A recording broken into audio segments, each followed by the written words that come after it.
Tahu nggak apa yang tidak boleh dilakukan di sini? Memegang. Iya, betul sekali. 1, dapat hadiah. Oh my god, berapa kali ke Borobudur? Wah, Dari segini?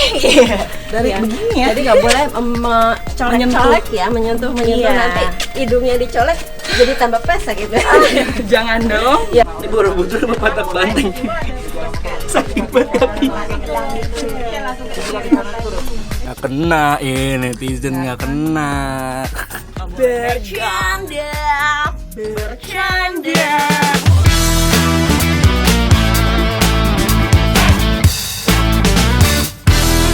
Hai Sobat Parekraf, selamat datang di Candi Borobudur. Ini adalah candi terbesar Buddhist temple terbesar di dunia ya. Yes, betul sekali. Dan kita datangnya super pagi karena emang sengaja ya, begitu belum dibuka untuk umum.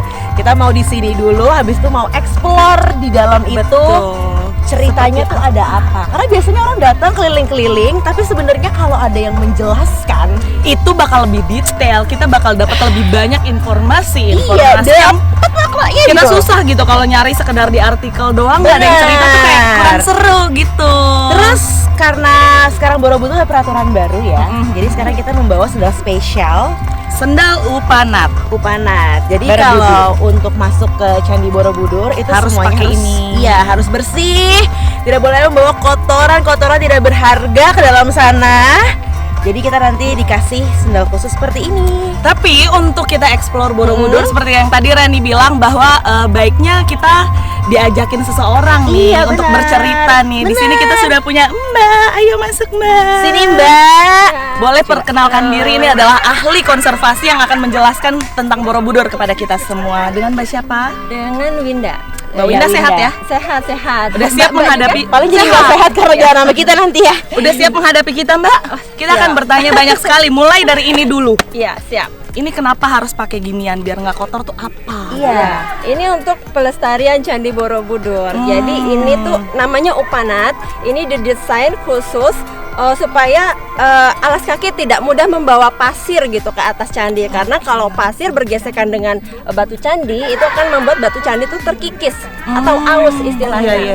Jadi kan ada tuh sepatu-sepatu yang bawahnya itu Vibram. gede-gede gitu kan, Iya. membawa kerikil atau Iya. apa gitu. Jadi ini didesain memang minim untuk membawa kotoran ke candi gitu. Kunjungan Borobudur kali ini kayak membuka mata batin dan mata ketigaku. Soalnya Borobudur penuh batasan kan, sekarang ada regulasi. Gue sebenarnya salah satu orang yang kayak, kenapa sih harus dibatas-batasin gitu? Why? Kenapa orang nggak bisa bebas tuh lagi? Tapi setelah mendengar alasannya, gue merasa iya lagi emang harus kayak gini. Dijelasin even dari sendal yang kita pakai aja, alas kaki itu ada alas kaki tertentu yang sebenarnya bisa merusak bebatuan itu kan yang udah ada sekian ratusan tahun di sana. Ini desainnya itu dari relief Karmawibangga nomor panel 150. Jadi di sana ada panel persembahan untuk raja, bentuknya seperti ini. Jadi kita desain seperti ini. Ini tuh terbuat dari daun pandan. Daun pandan dan Yang ini dianyam ya, iya, gitu ya.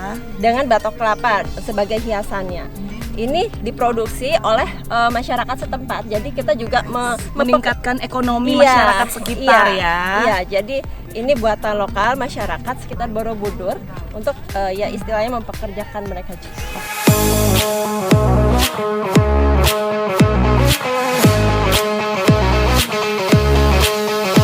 Lihat Borobudur tuh uniknya sebenarnya dia Bertingkat berundang. Iya. bertingkat berundang. Apakah itu memang cakep aja nih atau enggak ada cerita di baliknya? Iya. Bentuk punden berundak seperti ini ya, seperti piramid itu di zaman nenek moyang kita memang sudah ada. Jadi ini gabungan dari arsitektur nenek moyang kita yang punden berundak dan digabung sama kebudayaan Buddha pada masa itu.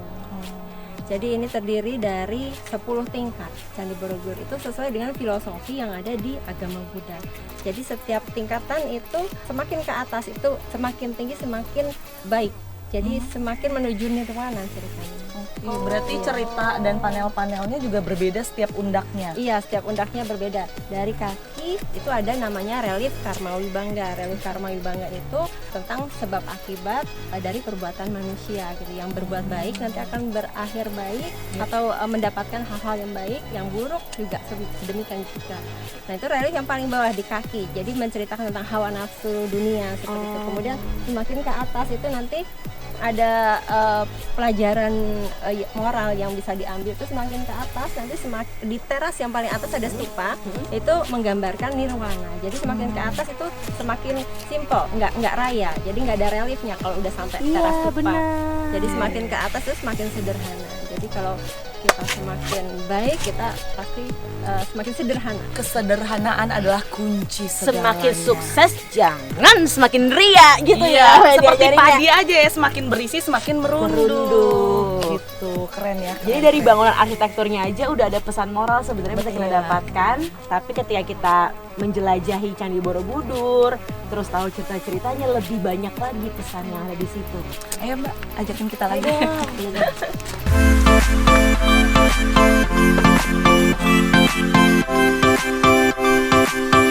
Mbak, kan sekarang katanya udah 2 tahun belakangan ini ya, wisatawan tuh nggak boleh naik ke atas. Nah itu kenapa tuh? Apakah ada kuota khusus atau wisatawan tertentu yang boleh naik atau gimana?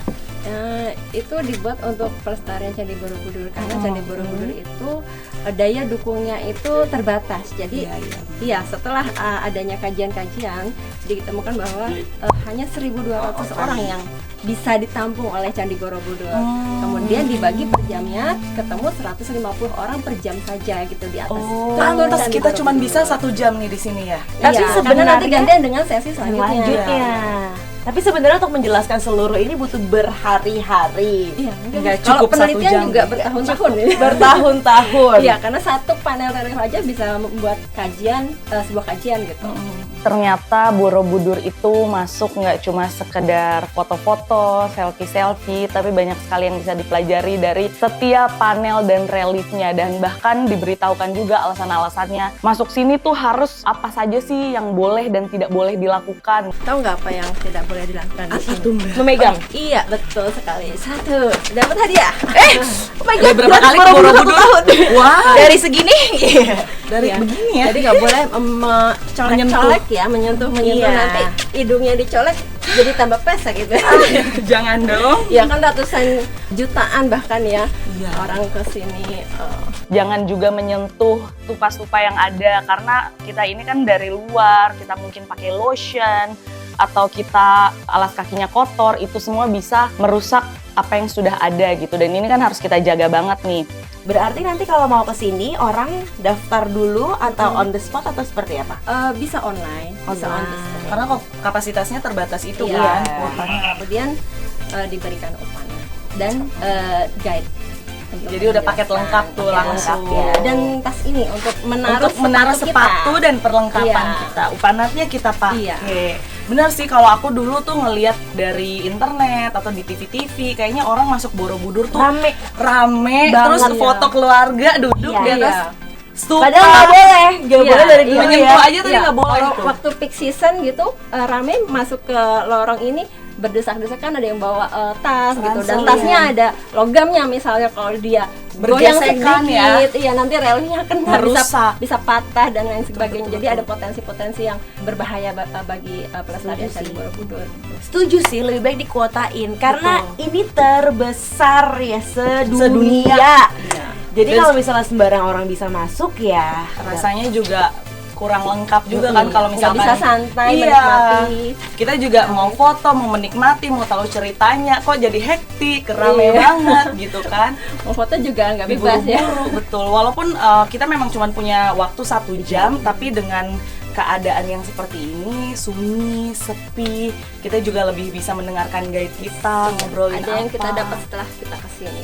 1 jam yang penuh kualitas gitu loh. 1 jam yang berkualitas di Borobudur. Dikasih tahu juga sama Mbak Winda bahwa dengan berjalan mengelilingi ini maknanya apa, kemudian cerita dari setiap relief dan panelnya. Ini kan sebenarnya tidak akan kita dapati kalau kayak zaman dulu nih, wisatawan yang datang sekedar foto-foto, terus nggak pakai guide. Jadi mungkin ngelihatnya ini apa sih? Oh kayak gini doang bangunannya. Oh ya udah foto pulang. Tapi ada yang kita bawa nih, ilmunya, informasinya. Dan informasi ini nggak akan berhenti di gue aja sih menurut gue, tapi juga akan gue sebarkan supaya orang yang mau datang ke Borobudur mereka bisa tahu apa aja nih yang akan gue dapetin gitu. Salah satu cerita dari Raja Sibi, raja yang bijaksana. Ya. Jadi sifat yang harus dimiliki seorang raja salah satunya bijaksana ya. Ceritanya ini ada seekor elang. Elang ini sebenarnya adalah titisan Dewa Saka. Dia pura-pura jadi elang gitu untuk mengetes si Raja Sibi ini sejauh mana kebijakannya seperti itu. Kemudian si elang ini ceritanya mau memakan seekor merpati. Cuman merpatinya itu berlindung kepada Raja Sibi. Raja Sibi kemudian mengorbankan dirinya untuk menggantikan merpati itu. Dia memotong dagingnya sendiri untuk seberat merpati. Jadi ngomong sama elang, saya aja deh mengorbankan gitu. Merpatinya biar lepas gitu. Jadi saya ganti dengan daging saya. Kemudian ditimbang. Di sini ada timbangan ini. Iya. Harus seberat ini kan si merpati ini ya. Ini dagingnya Raja Sibi. Cuman yang tadi ini elang yang merupakan titisan Dewa Saka, dia itu meringankan. Jadi agar dagingnya Dewa Sibi itu Nggak usah banyak-banyak. tidak terlalu banyak. Ya, berarti ini adalah gambaran pengorbanan seorang raja Iya, iya. Jadi salah satu bijaksanaan juga ya. iya, mengorbankan untuk istilahnya masyarakatnya, rakyatnya gitu. Ini adalah Astabrata atau sifat-sifat Iya. yang dimiliki Seorang Seorang raja. raja. atau Ada berapa seorang sih, Mbak? satria. Ada 8 ya. Oke, ini Iya. salah satunya ya. Astabrata itu kan tadi menjelaskan soal 8 karakter raja yang harus dimiliki dan kemudian diimplementasikan ke dalam game seru nih yang akhirnya kita punya nih, Indonesia punya mobile game. Karena tadi kan kita ngerasa ini seperti cerita ya. Betul. Cuma karena gue tau kan gak semua orang punya waktu kesini. Akhirnya dibuatlah sebuah game yang namanya Lokapala. Itu terinspirasi dari Astabrata. Atau 8 sifat raja yang harus dimiliki itu kemudian diimplementasikan ke dalam sebuah game. Jadi kita terchallenge buat menemukan bukan intisari tapi lebih kepada konektivitas, relevansi sejarah dan budaya kita di masa lalu yang kita bisa bawa ke masa sekarang, maksudnya yang masih ada relevansinya. Makanya kita kemarin terinspirasi, oke ini Lokapala kita mau ambil, angkat gimana cara kita berkomunikasi. Lokapala sendiri itu menggambarkan aspirasi kami. Kenapa? Satu, dulu kita mau memimpin dunia, at least memberikan influence yang besar sekali di dunia, di Asia Pasifik terutama. Dan sekarang kalau kita memimpin negara-negara ASEAN di Asia Tenggara, dan tahun lalu kita memimpin negara-negara G20, bukan kebetulan. Nah, nilai-nilai kepemimpinan ini yang mau kita internalisasi dalam karakter-karakter yang kita kenalkan dalam Lokapala. Dan kenapa Lokapala, kenapa game? Pemain game di Indonesia itu 174 juta. Data akhir tahun lalu ya. Yang 2 tahun yang lalu masih 100 juta. Nah, jadi game ini kita pandang sebagai medium yang efektif buat mengenalkan sesuatu. Jadi, harapan kita pemain-pemain game Lokapala itu mempunyai nilai kesatria ini adalah dengan cara ya kita perkenalkan karakter-karakter kita sebagai kesatria, kita panggil pemain game kita juga kesatria. Jadi itu sesuatu yang mungkin nggak disadari tapi itu relate atau tekanin nilai kesatria dan sebagainya. Jadi mereka mungkin nggak semua, tapi ini adalah usaha-usaha kita buat gimana kita bisa melakukan revolusi mental tadi melalui game. Dan market game di Indonesia sekarang udah lebih 8 kali lipat lebih besar daripada film. Tahun kemarin aja 30 triliun. Dan secara persebaran dan acceptance-nya jauh lebih besar daripada film. Jadi ini yang kita pakai buat bisa menjadi alat diplomasi budaya. Jadi ini semua ada rhyme-nya ya. Ada sebuah narasi besar yang kita mau bangun. Ih, keren banget. Dan ada kejuaraannya, Ngens. Dari Agustus sampai Oktober, 14-nya final. Iya, dan itu semua didukung oleh Badan Otorita Borobudur. Jadi apakah kita masih sempat daftar? Kita lihat ya, boleh nggak? Boleh, boleh.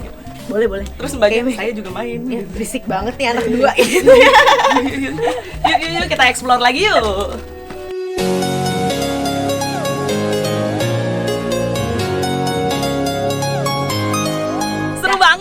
Seru banget Borobudur.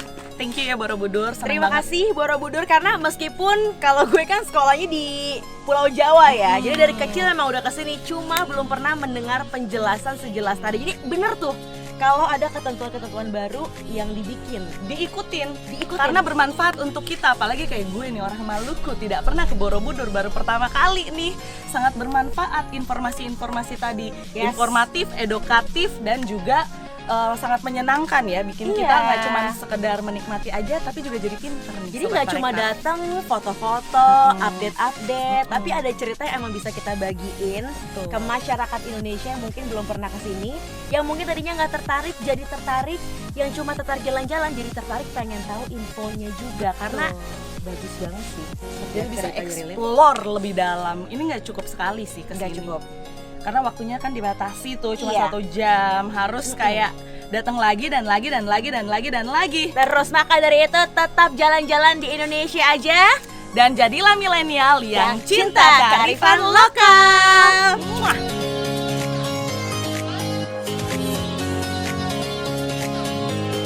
Kena netizen nggak kena. Bercanda. Ini Borobudur apa Patak Banteng? Saking banget tapi. Bisa memfasilitasi dan dampingin sesuai yang diharapkan gitu. Tapi kali-kali jangan dadak gitu ya. Kabari dulu gitu. Iya Bu ya. Terima kasih sama-sama. Terima kasih, mohon maaf ya. Saya yang mohon maaf ya Mas ya. Yang kayak gini-gini nih melestarikan budaya dan kearifan lokal Indonesia. Tapi yang paling penting adalah tetap jalan-jalan di Indonesia aja dan